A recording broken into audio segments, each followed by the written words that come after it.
everyone, Assalamu alaikum. In this video, we will be discussing the Norma Basalis, which is the inferior aspect of the skull. That means you're looking at the skull from the bottom. Let's start by discussing the visible bones in this region, which includes the maxilla, zygomatic, palatine, vomer, sphenoid, temporal, and occipital bones. Let's divide the Norma Basalis into three parts: anterior, middle, and posterior, using two imaginary lines. We can see a large foramen on the posterior side, which is called the foramen magnum. If we draw an imaginary line from the anterior side of the foramen magnum, the part below this line is the posterior part. We can also see two maxilla bones here, and just below them is the palatine bone. If we draw an imaginary line from the posterior part of the palatine bone, the part ahead of this line is the anterior part. The area between the anterior and the posterior part is the middle part.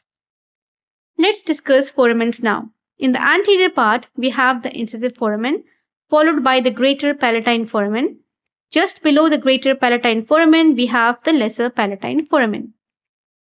Now let's discuss the central part. Here, we can identify the foramen ovale, and situated below it, we have the foramen spinosum. Moving further down, we have the jugular foramen. Just below the styloid process lies the stylomastoid foramen. Now in the posterior part, we have the foramen magnum. Let's discuss the anatomical features of the Norma Basalis. In the anterior part, we have the alveolar arch and the hard palate. Moving to the middle part, we have the posterior border of the vomer, the pterygoid process, the infratemporal or lateral surface of the greater wing of the sphenoid, the sulcus tubae, the inferior surface of the petrous temporal bone, the tympanic part of the temporal bone, the squamous part of the temporal bone, and the tegmen tympani. In the posterior part, we have the foramen magnum, external occipital crest, external occipital protuberance, occipital condyle, hypoglossal canal, styloid process, the stylomastoid foramen, and the mastoid process. Too much, isn't it? Let's summarize. The Norma Basalis can be divided into three parts: anterior, middle, and posterior. In the anterior part, we can observe the alveolar arch and the hard palate.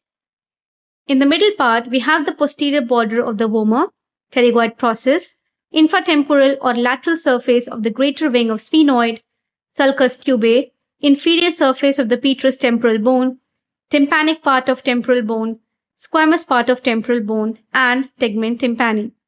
In the posterior part, we have the foramen magnum, the external occipital crest, external occipital protuberance, occipital condyle, jugular foramen, squamous part of occipital bone, petrous temporal bone, styloid process, the stylomastoid foramen, and the mastoid process. The important questions you may be asked from this topic are: identify the bones that are visible in Norma Basalis.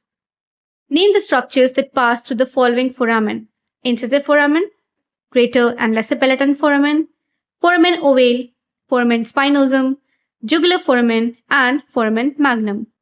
Make sure to review the answers before proceeding to the next video. See you in the next one. Take care. Allah Hafiz.